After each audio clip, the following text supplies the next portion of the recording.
প্রাথমিক বাছাইয়ে কুমিল্লা ৪ আসনের বিএনপি প্রার্থী মঞ্জুরুল আহসান মুন্সী ও এনসিপির প্রার্থী হাসনাত আব্দুল্লাহর মনোনয়ন বৈধ ঘোষণা করে নির্বাচন কমিশন। তবে তারা দুজনই একে অপরের মনোনয়ন বাতিল চেয়ে আপিল করে কমিশনে। শুনানির অষ্টম দিনে শনিবার ঋণখেলাপি ও হলফনামায় মিথ্যা তথ্য দেয়ায় মঞ্জুরুল আহসান মুন্সীর মনোনয়ন বাতিল করে ইসি।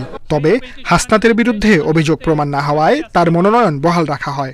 তিনি যে এমএএম পাওয়ার লিমিটেডের ম্যানেজিং ডিরেক্টর এবং ওই 3টা লোনের এগেনস্টেই তিনি তার পার্সোনাল গ্যারান্টি এক্সিকিউট করেছিলেন, এই তথ্যগুলো এবং ব্যাংকের পাওনাগুলোর বিষয়ে অথবা আদালতের আদেশ স্থগিত থাকার বিষয়ে হলফনামায় তিনি ইচ্ছাকৃতভাবে মিথ্যা তথ্য দিয়ে সেখানে উল্লেখ করেছেন কোনো ধরনের দেনা পাওনা ব্যাংক ঋণ ওনার বা ওনার প্রতিষ্ঠানের নাই।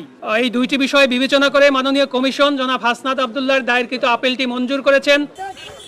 এদিকে শুনানির সময় হট্টগোলের ঘটনায় হাসনাত আব্দুল্লাহ বলেন, ইসির সামনে যেভাবে মানুষকে পেটানো হয়েছে তা গ্রহণযোগ্য নয়।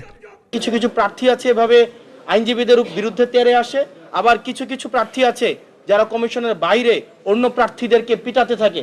এখন কমিশনের সামনে যদি এই ধরনের অবস্থা চলতে থাকে, কমিশনের ভিতরে যদি এই অবস্থা চলতে থাকে, যারা নির্বাচন করে তাদের নিরাপত্তার আসলে কি হবে?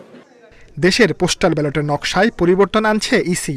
বিদেশে পাঠানো ব্যালটের মতো সব প্রতীক না রেখে শুধু চূড়ান্ত। কুমিল্লা ৪ আসনের এনসিপি প্রার্থী হাসনাত আব্দুল্লাহর আবেদনের প্রেক্ষিতে বিএনপির মঞ্জুরুল আহসান মুন্সীর মনোনয়ন বাতিল করল ইসি। তবে বহাল রয়েছে হাসনাতের মনোনয়ন। শনিবার অষ্টম দিনে ইসিতে ১১২টি আপিল শুনানি হয়। এর মধ্যে ৪৫ মনোনয়ন বৈধ ঘোষণা করে কমিশন।